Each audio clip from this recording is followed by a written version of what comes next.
सीताराम चरित अति पावन, मधुर सरस अरु अति मन भावन।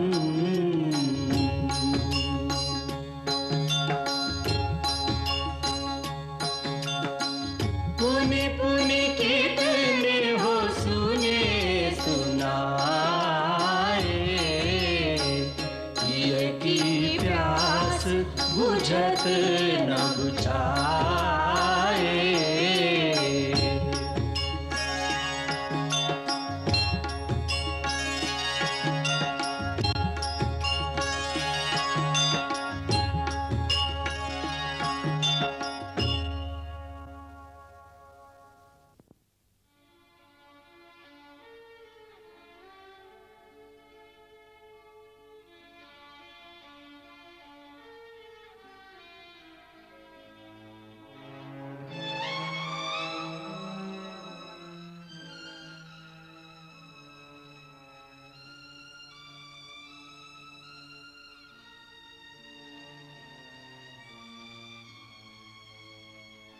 भैया, महाराज जनक पधारे हैं। महाराज जनक कहाँ है? राजमहल में प्रवेश कर रहे हैं।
आसन ग्रहण कीजिए।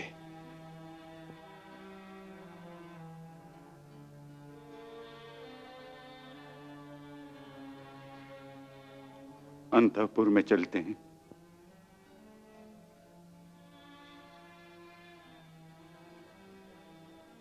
आइए।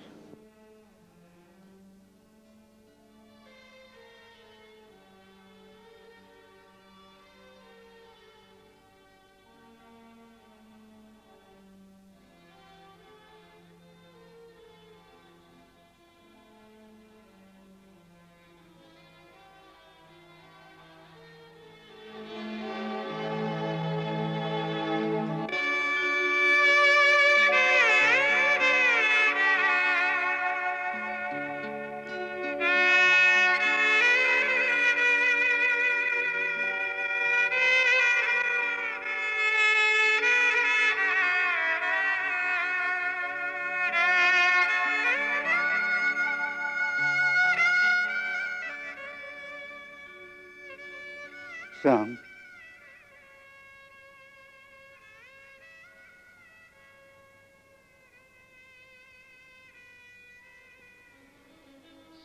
महाराज, मैं आपके हृदय की अवस्था समझता हूं।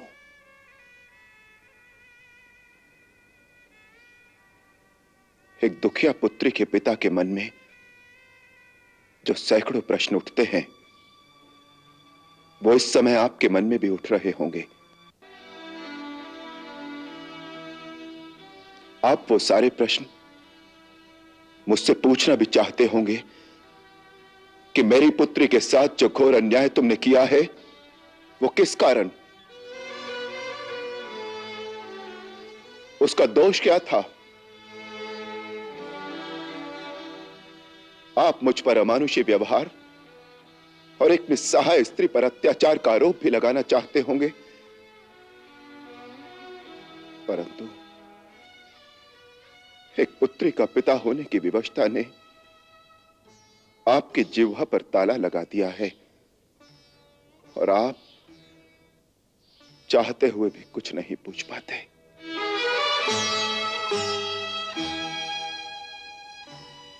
मुझे यही आशंका थी कि आप एक दिन ये सारे प्रश्न मुझसे पूछने अवश्य आएंगे, तो मैं क्या उत्तर दूंगा। महाराज, आपके इन समस्त मौन प्रश्नों का मेरे पास एक ही उत्तर है कि आप जितने भी आरोप मुझ पर लगाना चाहते हैं, वो सभी सत्य है।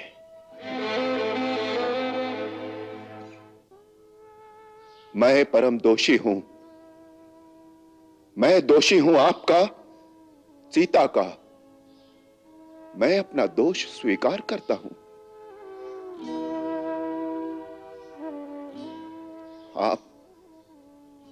आप इसके लिए जो भी दंड मुझे देना चाहें,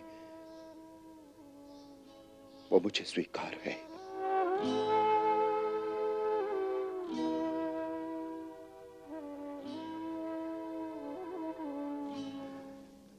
राम, दंड तो स्वयं तुम अपने आप को दे रहे हो। इससे अधिक दंड मैं और क्या दूंगा।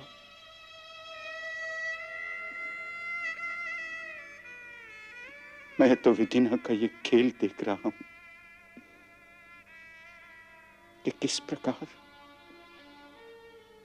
एक महामानव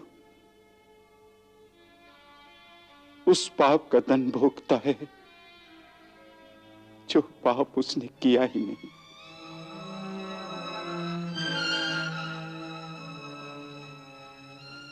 मैं तुम्हारी ये तपोभूमि देख रहा हूं, जहां पर एक राजा अपने राजमहल में रहते हुए भी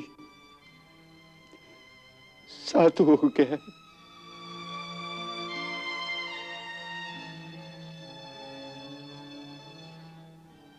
राम, तुम्हारी ये अवस्था से मन में पीड़ा होती है। और जो राजमहल की महारानी होकर निस्सहाय अवस्था में वनों में मारी मारी भटकती फिर रही होगी, उसकी ओर आपका ध्यान नहीं जाता। ये जो तुम सीता को निस्सहाय कह रहे हो, उससे पता चलता है कि तुमने मेरी पुत्री को पहचाना ही नहीं। राम, मेरी पुत्री निस्सहाय नहीं है, उसका सहायक है उसका धर्म। और जिस स्त्री की रक्षा उसका धर्म करता है, वो कभी निस्सहाय और निर्बल नहीं रह सकती।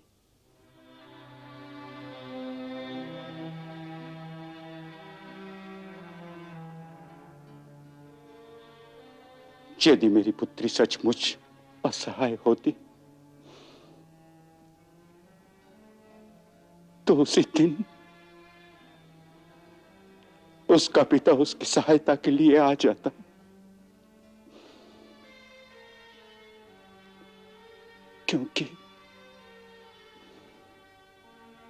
उसी रात मुझे पता चल गया था। उसी रात पता चल गया था? फिर आप क्यों नहीं आए? सीता का यही आदेश था और आज भी मैं आया हूं सीता का आदेश पालने के लिए। सीता का आदेश पालने? क्या आप सीता से मिले हैं? नहीं। फिर आदेश कैसा? जाने से पहले जब उसने त्याग का निर्णय लिया तब अपनी परिचारिका के हाथ उसने मुझे ये पत्रिका भेजी थी। उसमें उसने अपना ये निर्णय और कारणों का पूरा विवरण लिखा था। ये पढ़कर आप उसके निर्णय से कैसे सहमत हो गए? आपने यहां आकर उसका निर्णय बदलने का प्रयास क्यों नहीं किया? तुम्हारे प्रयास क्या कम थे? फिर तुम उसका निर्णय कैसे नहीं बदल सके? तुम कैसे सहमत हो गए? उसने अपने तर्क से मुझे विवश कर दिया। इसी प्रकार उसने मुझे भी परास्त कर दिया। उसके आगे मैं हार गया, परंतु वह इस बलिदान से जहां तुम्हारे कुल का गौरव बढ़ा गई, वहां मेरा सर्व भी गर्व से ऊंचा कर गई।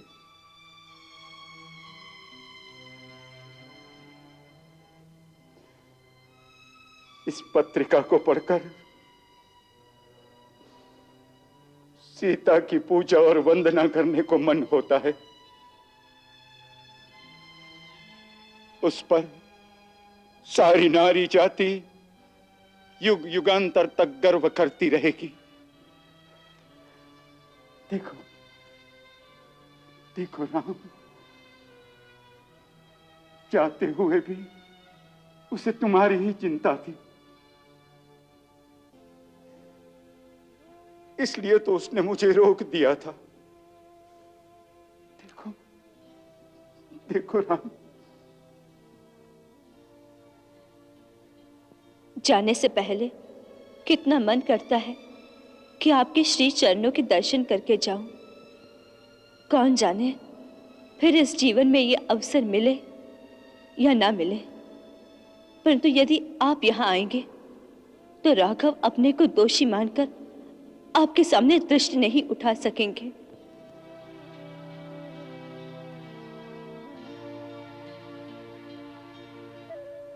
मेरे पति आपके सामने लज्जित हो, ये मैं नहीं सहन कर सकती। इसके लिए आप अयोध्या नहीं आएंगे, उनसे कोई प्रश्न नहीं पूछेंगे।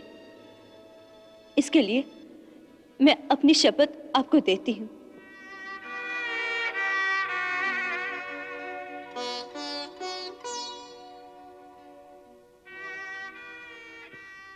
और एक बात की शपथ आपको देती हूं, यदि आप ये सुने कि मेरे जाने के पश्चात राघव अपने आप को नहीं संभाल सके, तो आप उसी समय अयोध्या आएंगे, उन्हें सांत्वना देंगे। मेरे राम के पास इस समय कोई बड़ा नहीं है, पिताश्री रहे नहीं, माताएं बहुत दूर हैं, बाकी सब छोटे हैं। अपना दुख वो किसे बताएंगे? इस समय उन्हें आपके सहारे की बड़ी आवश्यकता होगी।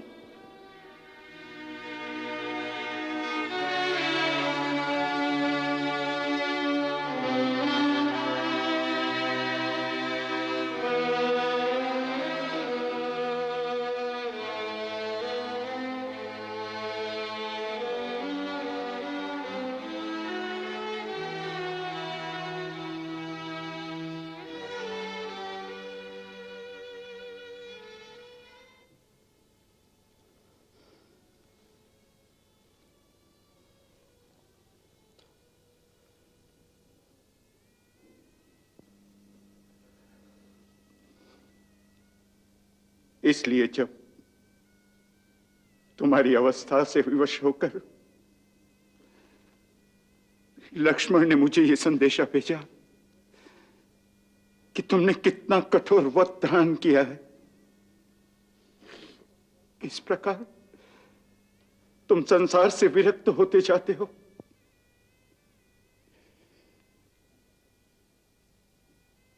तो मुझे आना पड़ा।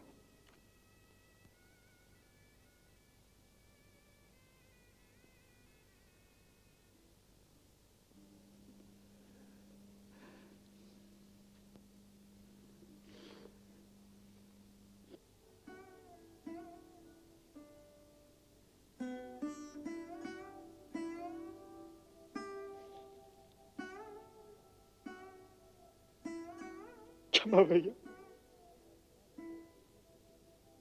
मुझसे आपकी यह मौन वेदना सही नहीं गए।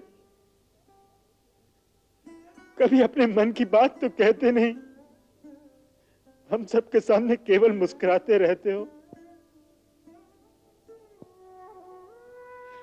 एक मुस्कान से अश्रुओं की नदी पर बांध बांधा नहीं जाएगा, किनारे टूट जाएंगे, बाढ़ आ जाएगी, सारी अयोध्या डूब जाएगी, फिर क्या होगा? इसी आशंका से भयभीत होकर मैंने महाराज को संदेश भेजा, रघुकुल की नाव मझधार में है, इसे आकर संभालिए।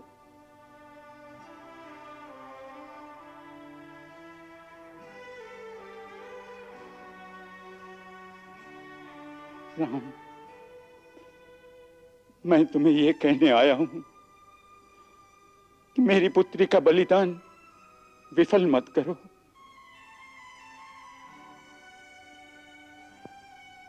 उसने इतना बड़ा त्याग किया है तुम्हें आदर्श राजा सिद्ध करने के लिए, जो अपनी प्रजा को सुख दे। तुम दुख को अपना साथी बना लोगे तो दूसरों को क्या सुख दोगे?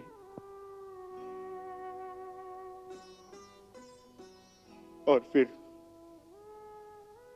तुम्हारी आत्म पीड़ा की तरंगे सीता जहां भी होगी उस तक अवश्य पहुंचती होगी।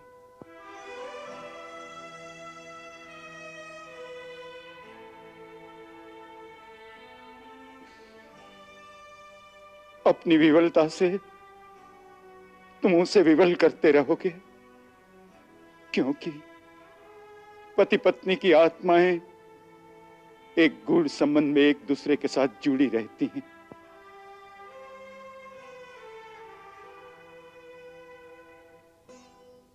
सीता के लिए, सीता के गर्भ में पल रही अपनी संतान के लिए तुम्हें अपने मन को पीड़ा के क्षेत्र से निकालकर कर्म के क्षेत्र में लगाना होगा।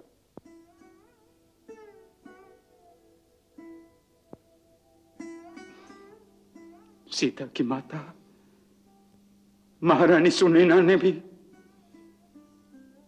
मुझे तुमसे यही कहने के लिए कहा था। माता ने केवल संदेशा भेजा है, स्वयं नहीं आई। ठीक ही तो है, जिस अयोध्या में सीता नहीं, उस मृत नगरी में आकर वो क्या करते हैं? नहीं राम, नहीं, ऐसी बात नहीं। वो अवश्य आना चाहती थी, परंतु उसका स्वास्थ्य ऐसी अवस्था में है कि वो पलंग से उठ भी नहीं पाते। क्या हुआ माता को? बेटी का दुख। वो मां है ना,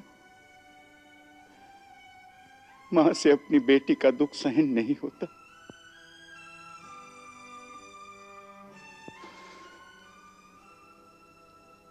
जिस दिन पत्र मिला,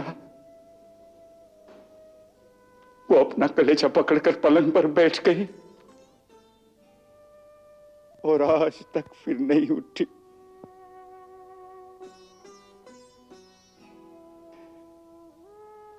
पिता की भांति उसका हृदय कठोर नहीं है, मां है। मां।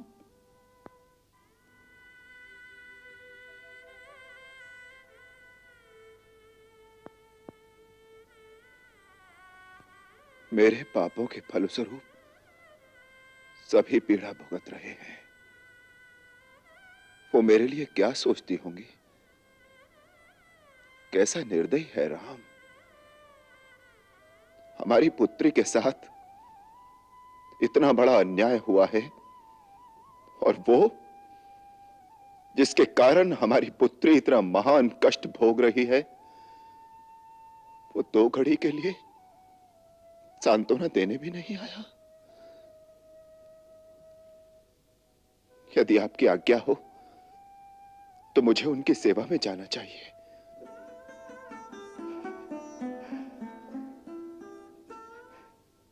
यदि ऐसा हो सकता है तो बड़ा उपकार होगा हम पर। तुम्हारे जाने से महारानी सुनैना को ढाढ़स बन जाएगी।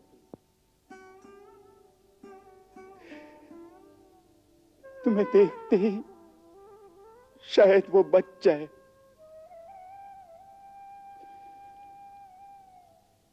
मैं ये जानता हूं, फिर भी अयोध्या के महाराज को मिथिला बुलाने का साहस नहीं कर सका। महाराज, राम अयोध्या का राजा सही, परंतु राम आपका पुत्र भी है। पुत्र को आज्ञा देने में पिता ऐसा संकोच तभी करता है जब उसे पुत्र में कोई खोट दिखाई दे। मेरे में खोट तो होगा ही। नहीं राम, तुम्हारे मन में खोट की कल्पना करना भी पाप है। मुझसे भूल हो गई। मुझे ये संकोच नहीं करना चाहिए था।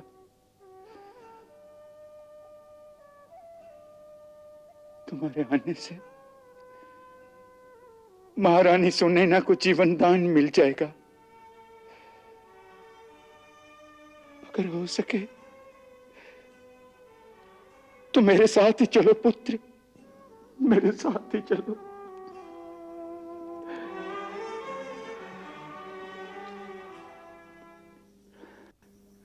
मंगल भवन अमंगल हारी, प्रभु सुदशरथ अजिर बिहारी।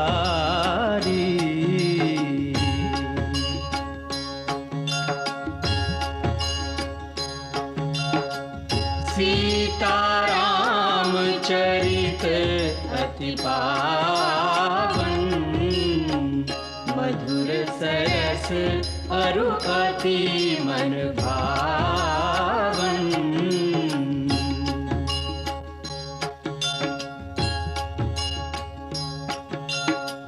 पुनि पुनि कितने हो सुने सुनाए, हिय की प्यास बुझत न